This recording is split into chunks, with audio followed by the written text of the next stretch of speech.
Ladies and gentlemen, welcome to this new episode of the VUL Emerging Law Voices series. Today we are being hosted in UCL and we have the pleasure to wage this conversation with Professor Veronika Fikfak. Veronika, welcome to the series. It's a pleasure to be here with you. And in essence, you have a vast international law career, starting from Cambridge, Copenhagen, now here in UCL. And you are teaching here a module about world politics and human rights. How much do you think that human rights are universal? And how much do you think that human rights can be manipulated by politics, or the opposite? Human rights can actually govern politics. Well, thank you very much for having me. It's a pleasure. So I teach here a course called Human Rights and World Politics. And really the focus of the module in the first part is to looking at what the law is. And then in the second part, the second 5 weeks, we actually look at the compliance gap. So we kind of say, okay, we've mapped out what the law is, but what's the reality? And I think it actually works really well both for law students and for political sciences students, because they both get a chunk, and together they get to speak to each other about the limits of the law and what kind of role politics play. The fact that international law, that we all know the basics of it being unenforceable unless states voluntarily comply, but also what kind of levers, strategies, tools we have to try and persuade states to comply with these rules. So it really sort of feeds both on my research, but also what I'm interested in and what are the limits of what we lawyers do, and then when the politicians come in, and how do you uphold the law as this tool that guides our behavior. You say that in essence international law is unenforceable. On the positivistic basis, of course, the UN Security Council can actually enforce judgments of the International Court of Justice. Yeah. But the question is now, isn't it more attractive and more, of course, more challenging, but also more attractive and more renders more importance to international law, the fact that we must exert extra effort in order to enforce the judgments? Maybe this makes international law more complicated, but also more contemporary, in the sense that it has to open a dialogue with other disciplines, politics, pragmatism, in order to enforce its dicta. I mean, on some level, yes. So on some level, we need to sort of think strategically about incentives. We need to think about rational behavior when states are going to comply or not comply. But if you look at the moment at the U.S. internal domestic politics, you have the same questions, right, being asked, with Trump saying he will not respect certain judgments. So even domestically, there are moments where judgments don't get enforced, and when you need to think about questions that we are constantly thinking as international lawyers. And the questions are about rule of law. So to what extent do we support, promote our international institutions, judicial institutions? To what extent do we protect them? To what extent do states respect them? And should we encourage states to respect them? So it's a rule of law question. Then it's a question of behavior of states and incentives. And then I guess it's a question of, what's the future? And I think, so I'm finding these last 2-3 years of teaching this course, but also international law, that among students, it's an incredibly interesting area. And we've got really big numbers of students coming into the class interested in everything that's been happening in the news. And I think the fact that we try and send them out knowing that there are limits to what law can do, I think it helps them then think, okay, we need to be active. We need the activism. We need the mobilization of NGOs, of different sort of communities to make sure that this law gets respected. So I think that's a good thing. Of course, yes. And actually, in essence, because you research a lot on the European Court of Human Rights, and then we have the Committee of Ministers, which is a political body. Yeah. And speaking about the enforceability of international law, maybe the paradigm of the European Court of Human Rights is a paradigm that should be followed also by other courts. So in the inter-American system, for example, the question of compliance is a legal question, right? So you've got the court actually adjudicating after every decision has been rendered whether or not compliance has been achieved. So it's a legal question. In the European Court, as you said, it's not. It's a political question. It's a question of debate amongst ministers themselves or representatives. But there's an additional element to the European system, which is that in addition to having the court and the committee, you also have a department, a secretariat, that actually follows up these decisions very closely and looks at what happens to them when they leave the court. And so you have this bureaucracy or, technocrats behind who really have the know-how and the knowledge. And I think they are a very important guidance, they provide very important guidance to the committee, with support to the committee, but also sort of a level of, we won't go below this, right? We won't accept less. Even if politically it would be acceptable, we can't go below this kind of human rights protection. Which is very important now, the role of bureaucracy. It reminds me of Max Weber and the model of his regarding bureaucracy and the bureaucratic model of state governance. And so maybe again, mutatis mutandis, by analogy, we can see a similar mode in international law as you state now. I will stay in the European Court of Human Rights. I know your research is extensive on this, and I want to ask you also about this. I know, for example, you have research about moral damages. And then the question is, and this also is being linked to the enforceability debate, whether in international law we should attain a cost-benefit analysis, as Posner maybe would argue about the economic analysis of international law. Yeah, so my research on damages in relation to European Court of Human Rights, essentially, I took about 12,000 decisions of the court and analyzed them and found that the court, in how it sets damages, that there's like a table inside the court, and that there are different variables that affect how much a victim is going to get as compensation at the very end of the process. And those variables would include who's the state that's being sued, right? So there's an adjustment whether or not the state is rich or poor. If it's the UK, you're going to pay more for torture than you would for Turkey.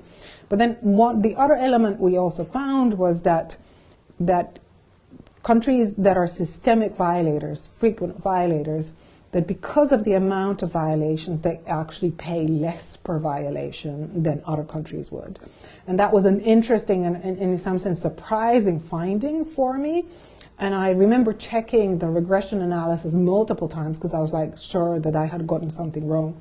But when I went into interviews and speaking to judges, it became clear that they said that when they saw a number at a certain point, they said, that's enough, and they cut it, they cut a line on the amount that they would ask from a state, and that led to the reduction. And that cutting, that limit that they imposed, in some sense arbitrary, was imposed because they were concerned about whether the state would comply or not, whether they would pay the victim the compensation. And so it became very clear that the institution was afraid of states, and that, states sort of knew this, and that they were able to play it in different ways. So states have always played international institutions in the sense that they said, we're not going to pay into your budget. They still do that. And this was also one of them. But what states, what we've seen from states who have a line in their budget to pay ECHR compensation is, we know, it's not that they plan to do a violation. I can't say whether that is the case, but they know how much it's going to cost if a violation occurs. And so they can plan to have that ready because they know the case is coming through. Do they do a cost-benefit analysis?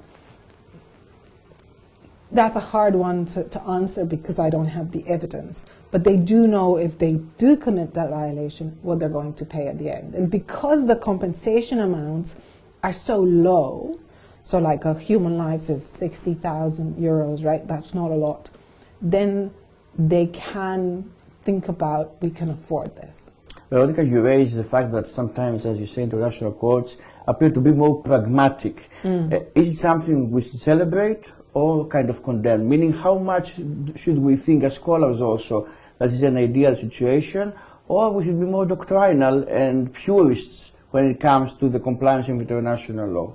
I think international institutions are also fighting to survive in this space, right?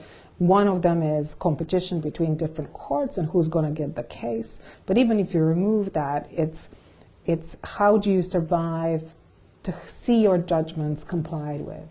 In some sense, your authority, your legitimacy, your reputation also relies on that. And if countries that call you your partner, like Slovenia likes to call itself a partner of the European Court of Human Rights, and other good countries, Denmark similarly, right? But if these countries stop complying with your judgments because they're so divorced from reality, or because the amounts are so, high, then you really face a problem.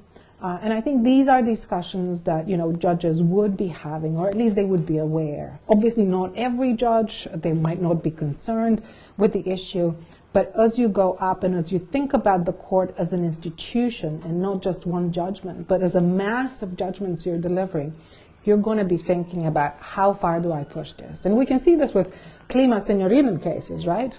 It pushes the envelope quite far, but then you've had a number of other cases that came through that have been inadmissible. So there's always this sort of up and down with courts, I think, where they try and make a big leap and then pull back a bit, because there is this almost dialogue between them and states. Do you think there's a difference between the European Court of Human Rights, which is actually composed by much more judges than the ICJ, the International Court of Justice? In what way? In the sense that maybe when we have fewer judges, maybe they are more kind of prone to taking into account these considerations you mentioned. But whereas we have the European Court of Human Rights, it becomes a more impersonal court because the quantity of judges means that we don't know necessarily which judges will sit in the particular chamber, or even the grand chamber, which doesn't comprise all the sitting judges.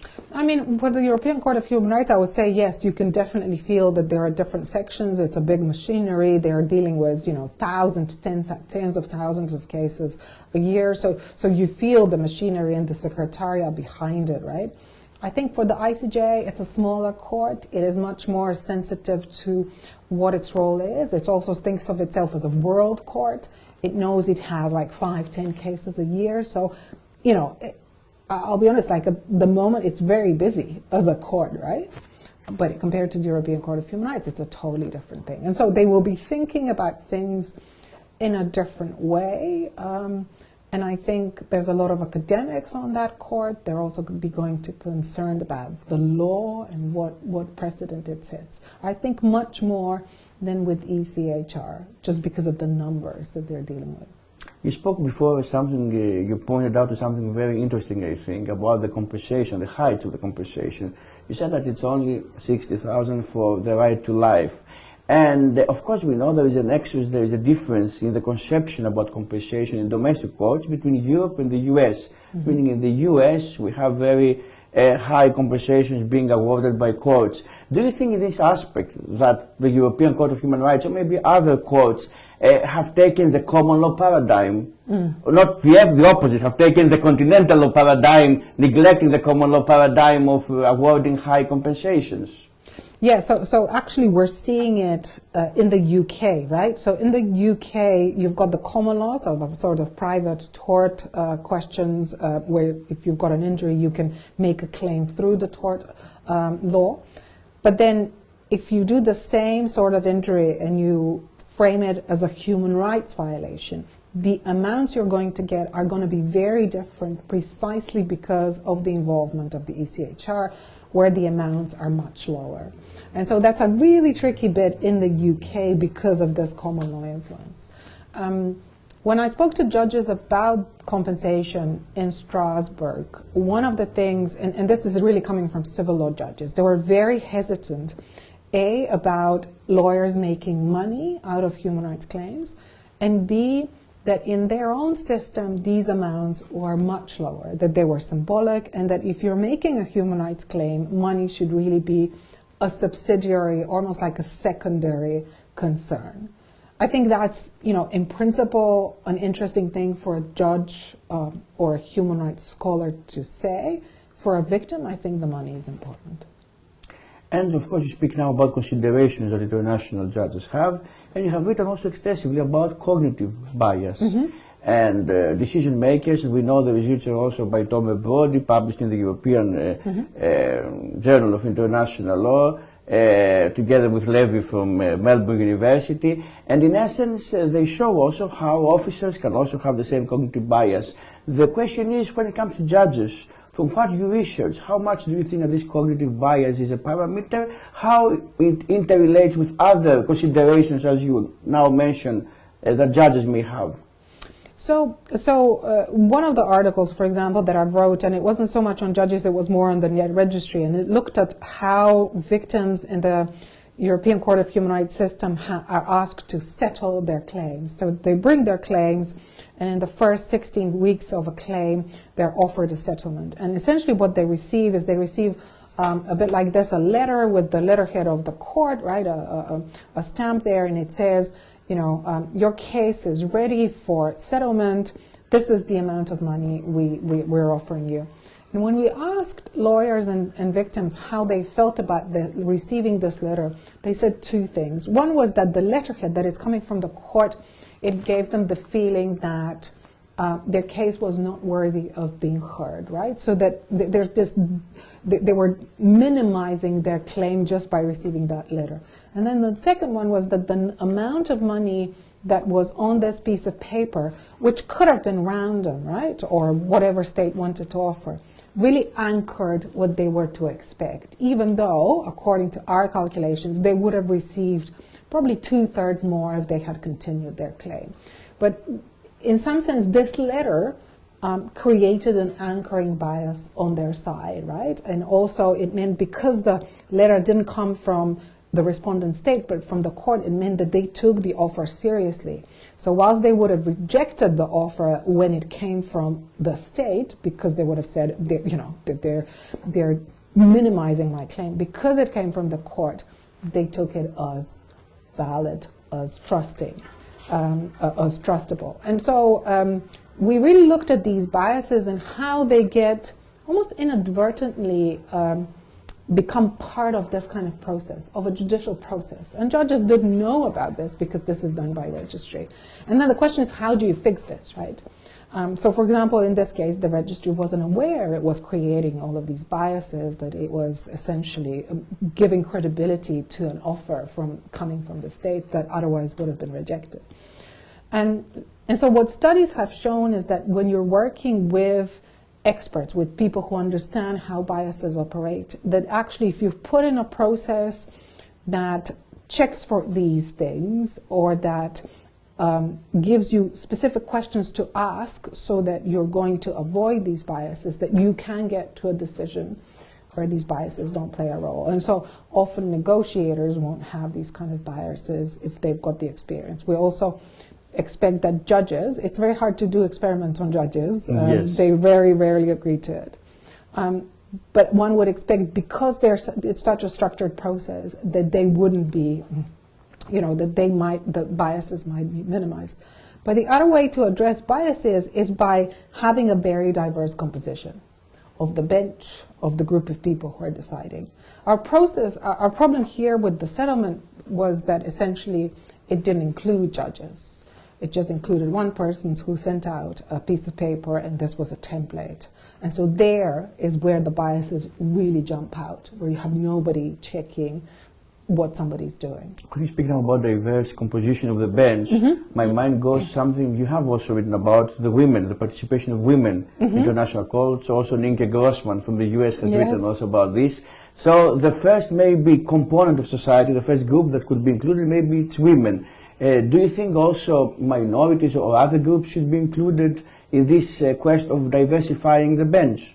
Yeah, I mean, there's a number of colleagues who have written about backgrounds of judges. Should we have people who are academics, people who are practitioners, people who are diplomats? What does it mean, right? What do those characteristics, those backgrounds, how do they lead to a specific decision or a specific approach to a judgment? So one thing I'd say is definitely look at the backgrounds. Definitely gender is one thing that I have researched, and it's perhaps a neater way to do the research on gender than on backgrounds. That gets a bit more difficult to research.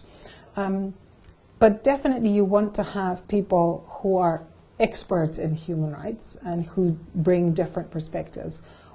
What we look at, in terms of diversity or in terms of different approaches, that depends, on the different countries, the different appointment systems. I think one of the things people have underlined is that in the recent 10 years, a lot of countries have been appointing and putting through this process for the European Court of Human Rights judges, that are going to be pro-state.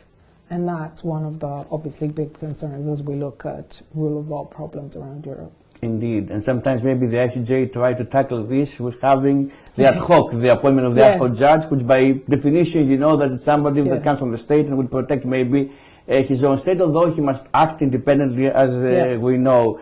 And speaking about all these experimental aspects of international law, you have a new piece that you are now authoring. Do you want to tell us a bit about this? So it's essentially, it builds on the settlement paper, because we also did an experiment with that paper. And it looks at, to what extent should experiments be part of international law? And we really believe, and this is written with two colleagues, right, Benedict Pirker and Isas Kozan, and we really argue in this handbook on experimental jurisprudence, and we write about international law, how we should be doing experiments in international law and how this method should become part of just a normal practice of testing specific procedures, testing specific sort of assumptions in international law through experiments. In essence, we know that you also have dealt with public law. And my question is now, we speak about public international law, and how much do you think that public international law resembles or differs from domestic public law? Is it just the mirroring of public law in international contour, or it has some differences? So I think for a human rights lawyer, domestic public law is really important, because in some sense you need to go through the domestic system to get to the international system. And for example, I've just been doing a piece with Nicolo Ridi on looking at the human rights bar at the European Court of Human Rights. And one of the things what we found is that really the human rights bar is really a domestic bar initially. And so your question about the public or the international, at least at the European Court of Human Rights, we find that it is top domestic lawyers who become the human rights lawyers in Strasbourg, because they take the domestic cases, and it might be one lawyer, it might be a group of lawyers, they take the domestic cases and they make them international.